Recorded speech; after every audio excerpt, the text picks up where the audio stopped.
Il-President tal-Assoċjazzjoni Maltija l-Lukandi u Ristoranti Tony Zara laqa id-deċiżjoni tal-Gvern li akkwista Villa Guardamangia biex la darba tiġi restawrata tkun waħda mill-attrazzjonijiet ewlenin ta' pajjiżna.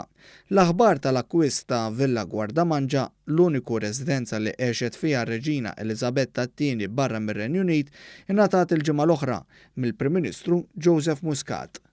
Mistoqsi minn One News dwar l-investiment li twettaq il-Gvern fil-prodott turistiku ta' pajjiżna, is-Sur Zara esprima s-sodisfazzjon tiegħu dwar din l-inizjattiva li fi kliemu se tkompli tagħti prominenza lil Malta u tkabbar is-settur turistiku ta' pajjiżna li kull ma jmur għadu jaffaċċja kompetizzjoni ħarxa minn destinazzjonijiet madwarna stess. Is-settur turistiku huwa effettwat pożittivament għax id-nies li jiġu Malta jiġu eżattament biex jaraw postijiet bħal Villa Guardamangia li għandhom storja. Is-Sur Zara faħħar id-deċiżjoni tal-Gvern li jixtri u jirranġa din id-dar u saħaq li dan l-investiment mhux se jibbenefikaw minnu biss it-turisti li jżuruna iżda wkoll kull min għandu għal qalbu l-patrimonju kulturali ta' pajjiżna. Malta għandha pożizzjoni unika fil-Mediterran bl-istorja kollha li għandna u allura huwa pożittiv li l-Gvern ħa din l-inizjattiva biex iżomm il-Villa Guardamangia bħala post storiku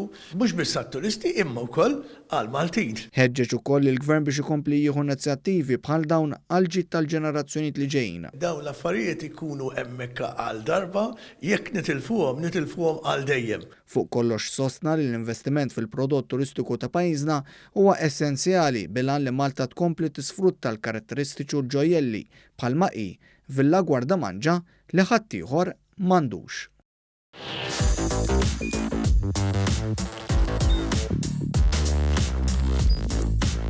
Idħol fuq one.com.mt u hemmhekk tista' tara l-programmi kollha li jxandru fuq One permezz ta' One Play.